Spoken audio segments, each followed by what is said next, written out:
would that woman who decided to have an abortion, which would be considered an illegal abortion, be charged with murder? Okay, let's go back to the basic question there.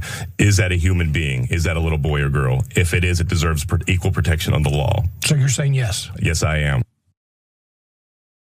That is Doug Mastriano, who the Republicans have chosen to be their nominee to be the next governor of Pennsylvania. And I want to give him credit for being honest about what he believes and about the implications of what he believes, because he is pro-life.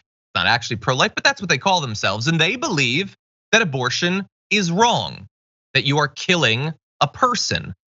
And if you believe that, and if you believe in capital punishment, the overlap there being basically a perfect circle, if you believe that you should be killed if you commit murder, if you believe that ending a pregnancy is murder, then yes, you think there should be consequences and the woman should be charged. And so I will give him credit on actually admitting that. I will give him credit on literally nothing else, because that is a barbaric way to live your life, a barbaric thing to propose you do to someone, that a woman choosing to exercise control over her own body, exercising the rights that she's had for more than a half a century, guaranteed by the Supreme Court, should be locked up for the rest of her life or killed by the state. That is an insane thing to say. But credit on the honesty, because a lot of them honestly do believe this. If they don't, then they have deluded ideas about the attachment between different policies and values. But many of them do, and they find it inconvenient that you should understand what it is that they believe.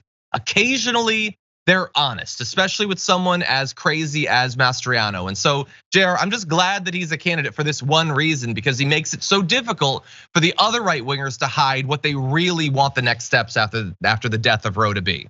Yeah, both him and Lindsey Graham, they're actually giving the real principles of the party, the things that they're trying to avoid having people hear them say. But yeah, no, this is the whole thing. And by the way, if this is the number one thing here, we're going after baby killers. There's Republicans, there's conservatives, there's elected officials that have participated in the killing of babies in the same way. Do we think that it's never happened? Let's go back and look at all their records. Let's look at people's medical records, because the number one thing here is to make sure that we protect babies, not just the ones that of political people that you dislike, but also people that you agree with. Let's uncover those wolves in sheep's clothing, those Republicans that participated in the same right.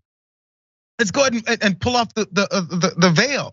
All the men that impregnated women that believed in the same things Mastriano says he believes in, let's get them too. Let's get everybody. Why should we just have it based off of one little thing? This is about the children. Let's look into everyone's medical records and get all of them then. I have a feeling they won't do that part. 100%, yeah. If you've ever paid for a mistress of yours to have an abortion, you just hired a hitman. That's what you do. According to your logic, you should spend the rest of your life in jail, if not be executed. Following your logic. Anyway, do we have more than 3 minutes? Do we have a few minutes to potentially talk about? No, we don't. We have 2 minutes. Okay, then we'll talk a little bit more. So importantly, this is Pennsylvania, which I looked it up. Do you know what they have in Pennsylvania? They still have the death penalty. Now, it is true that they have not actually used it, but it's on the books.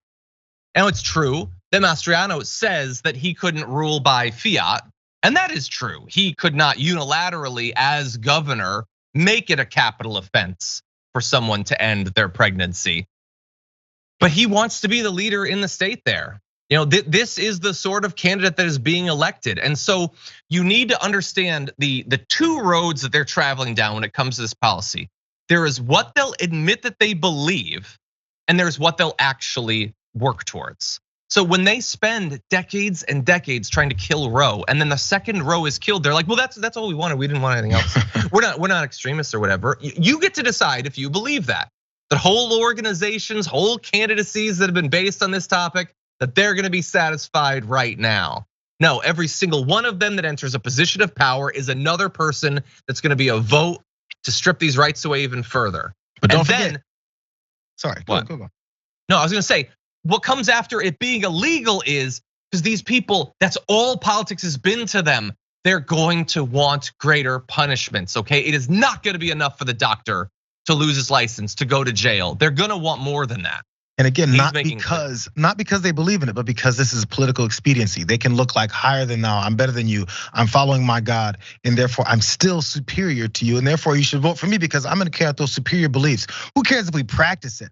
I just have to look like I'm a better person than you. But in reality, because of the hypocrisy, you're much, much worse.